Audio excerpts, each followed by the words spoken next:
good afternoon, good evening, good night, whichever time you're listening to this.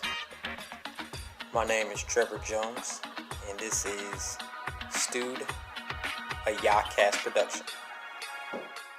This is Stewed, and I'm King J. Liv. This is King J. Liv, and I'm Stewed.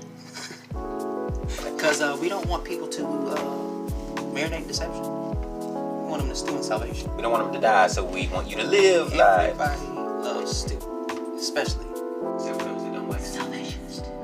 Okay, we are reading from Job, chapter 1. We're going to be reading 8, 9, and 10. Okay? And it reads, "And the Lord said unto Satan, Hast thou considered my servant Job, that there is none like him in the earth, a perfect and an upright man, one that feareth God and hates evil. He's blameless." This is 9.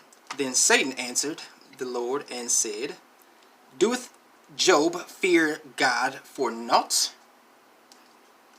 10. Hast not thou made an hedge over him, and about his house, and about all that he hath on every side? Thou hast blessed the work of his hands, and his substance is increased in the land." That was the reading. It said it was Job chapter 1 verses 8, 9, and 10. Has Satan considered you? A lot of people read Job, and a lot of people put themselves in the place of Job. First and foremost, a lot of people don't realize that Satan has been obedient. Is not allowed to just run amok through the earth, through anything, because when he's called up to God and God asks him a question, he has to answer that. He has to give an account of where he's been. Second of all, God asked, "Have you considered my servant?" Satan has already considered you. He's already known some things about you. He tells God about Job. Does he fear you for not? Like, you've already got a hedge around him. You've blessed him so much on both sides of him that no matter what he does, his substance is blessed. Yeah, I've thought about him. Yeah, I've considered him. Don't think that Satan is going to attack you how he attacked Job. He's not.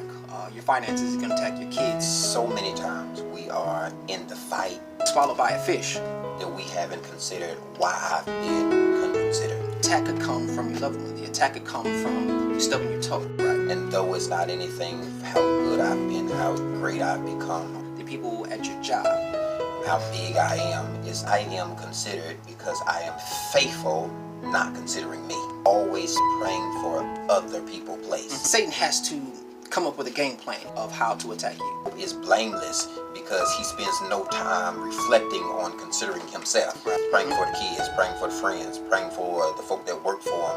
And so when it comes to being in the presence of God, is that I saw you stalking him. It's going to be different for everybody. Be on his page. I saw how you be around his house. And The blessing is that God has put you in front of Satan. He's went ahead and allowed you to be put in a situation to be attacked. house and his job and all those things, but have you considered he's my servant?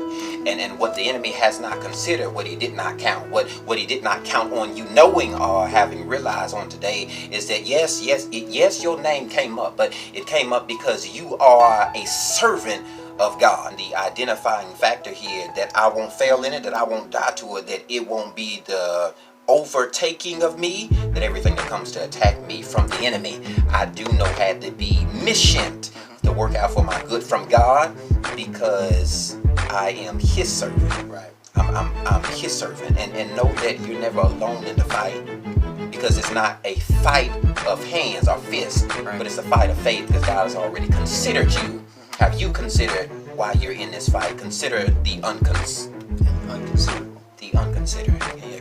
Consider everything you did not consider about the attack. God has even appointed you to be going through this because he has faith in you. God had faith in Job. God has faith in you to allow you to go through certain things because he knows that you're not going to fail. He knows that there's certain things that the enemy can do to you that won't ever affect you or your road to where you're always going to be thanking God in remembrance of everything that he has ever done for you. that's just nothing but a blessing. We need to stop worrying about, well, I'm being attacked, and start praising God for allowing the attack to come. Because it's even in the attack when the blessings of God can rain down from heaven. The world got destroyed, but the Lord gave them an ark. The fact that I had to walk for 40 years, but don't realize that the Lord has blessed my shoes. Instead of the Lord destroying me, That's right. He not only kept me, He also kept my shoes. I don't think anybody's paying attention to that, because the shoes are what you walk on to make you comfortable. Yeah. And if you got messed up shoes, that can mess up your back, your knees, your shoulders, your head. Everything can be weighed down, especially if you're carrying the weight of the world on your shoulders. So when you're walking, you're not even paying attention to how your shoes are fitting, how your shoes are wearing. But like I said, the Lord has kept you throughout this whole journey, and the fact that your shoes are still blessed. They haven't been worn. They haven't been torn. Period.